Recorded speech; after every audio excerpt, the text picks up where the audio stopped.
आप सबका स्वागत है हमारे एक और शानदार वीडियो में। पूरी दुनिया में ऐसी कौन सी चीज़ है जो 4,500 साल पुरानी होकर भी आज तक खड़ी है और लोगों को अपनी तरफ खींचती चली जा रही है? जी हाँ, हम बात कर रहे हैं ग्रेट पिरामिड ऑफ गीज़ा की, जिसे प्राचीन काल में किंग कुफू ने बनाया था। लेकिन ये पिरामिड सिर्फ पत्थरों का ढांचा नहीं है, ये विज्ञान, गणित और कला का एक अद्भुत संगम है जो आज भी दुनिया भर के वैज्ञानिकों और इतिहासकारों को चौंका कर रख दिया है। दोस्तों, the great pyramid of Giza से जुड़े आज भी कई ऐसे रोचक तथ्य और रहस्य मौजूद है जिसको अब तक सुलझाया नहीं जा सका। क्या आपने कभी सोचने की कोशिश की है कि इतने भारी पिरामिड को बनाना एक चमत्कार से कम नहीं था, क्योंकि उस समय कोई भी संसाधन नहीं था। आपको जानकर बेहद ही हैरानी होगी कि जो पत्थर पिरामिड ऑफ गीजा में इस्तेमाल किए गए हैं उसका वजन 2 से 80 टन के बीच था, और इतनी ऊंचाई में बिना आधुनिक संसाधनों के ये पत्थर वहां कैसे पहुंचाए गए? और क्या आपने पिरामिड को सिर्फ एक मकबरे के लिए बनाया गया था या इसके पीछे कोई और बड़ी वजह थी? दोस्तों, आज के इस वीडियो में हम आपको बताने वाले हैं ग्रेट पिरामिड ऑफ गीजा से जुड़े उन रहस्यों के बारे में जो शायद ही आपने कहीं जाने होंगे। तो अगर आप हमारे चैनल में पहली बार विजिट करें तो मेक श्योर चैनल को सब्सक्राइब करें, ताकि इसी तरह के इंफॉर्मेटिव कंटेंट को हम आप तक समय पर पहुंचा सकें। आपको बता दें कि the great pyramid of Giza का निर्माण सन 2560 में पूर्ण हुआ था। इसे बनाने के लिए करीब 20 साल का वक्त लगा था।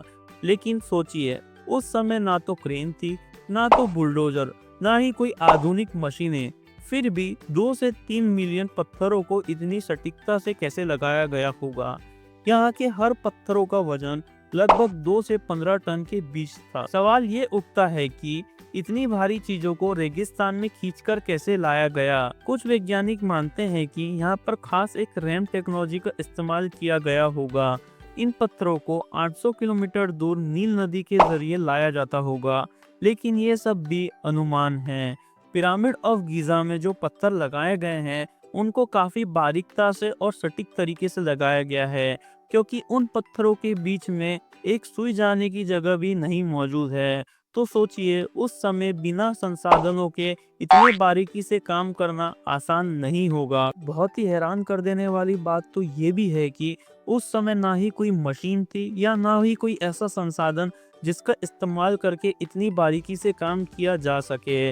लेकिन हाल ही में एक रिसर्च द्वारा यह पता चला है कि उस समय पत्थर को काटने के लिए एक कॉपर इंस्ट्रूमेंट का इस्तेमाल किया जाता था, और साथ ही साथ लकड़ियों को पानी में भिगोकर उस काले पत्थरों में कटे हिस्से की जगह लगाकर एक रैप जैसा कवर कर दिया जाता था, जिससे ये बारीकी से पत्थर को काट सके और एक प्रॉपर फिनिशिंग के साथ उसे जोड़ा जा सके।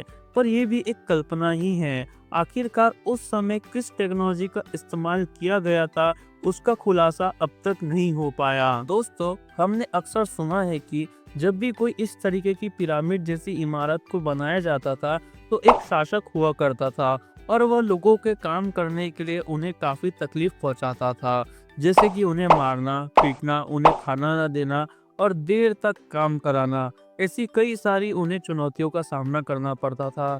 पर कई लोगों का कहना है कि इस पिरामिड को बनाते वक्त ऐसा कुछ भी नहीं किया गया, बल्कि इस पिरामिड को बनाने के लिए जो मजदूर थे वो काफ़ी ट्रेन और हाई क्वालिफाइड मजदूर थे, जो कि अपने काम को काफ़ी मन से और काफ़ी अच्छी तरीके से किया करते थे, और उन्हें भरपूर व्यवस्था दी गई थी हर चीज़ की, जैसे कि उन्हें खाना पीना और उन्हें रहने के भी काफ़ी अच्छी इंतज़ाम की गई थी, ताकि वो इस पिरामिड को जल्द से जल्द बना सके। पिरामिड ऑफ गाजा की एक खास बात और है जो आप सबको हैरान करके रख देगी, वो है इसका निर्माण। आपको बता दें कि आज से लगभग 4,500 साल पहले ऐसी कोई तकनीक मौजूद नहीं थी जिसका इस्तेमाल करके लोग दिशा का पता लगा सके। आपको बता दें कि उस समय किसी कंपास और कई आधुनिक संसाधनों का भी आविष्कार नहीं हुआ था। तब उस समय वहाँ की दिशा को काफी परफेक्टली पॉइंट आउट किया गया है। अगर आप पिरामिड ऑफ गीजा की दिशा देखें, चाहे वो उत्तर हो, पश्चिम हो, पूर्व हो या दक्षिण, चारों दिशा परफेक्ट पॉइंट आउट करती है। और वैज्ञानिकों का कहना है कि यह पृथ्वी के जियोग्राफिकल सेंटर के करीब है। इसके अलावा यह पिरामिड न सिर्फ बड़ा है, बल्कि इसकी ऊंचाई 146.6 मीटर थी। हालांकि समय के साथ घिसकर ये थोड़ा सा छोटा जरूर हो गया है। आशा करते हैं ये वीडियो आपको पसंद आया होगा। अगर ये वीडियो से आपको कुछ सीखने मिला हो तो हमारा चैनल सब्सक्राइब करें, नोटिफिकेशन बेल आइकन को प्रेस करके ऑल पे क्लिक करें ताकि इस तरह के इन्फॉर्मेटिव कंटेंट हम टाइम टाइम आप तक पहुंचा सकें। Heartbeats in the heat.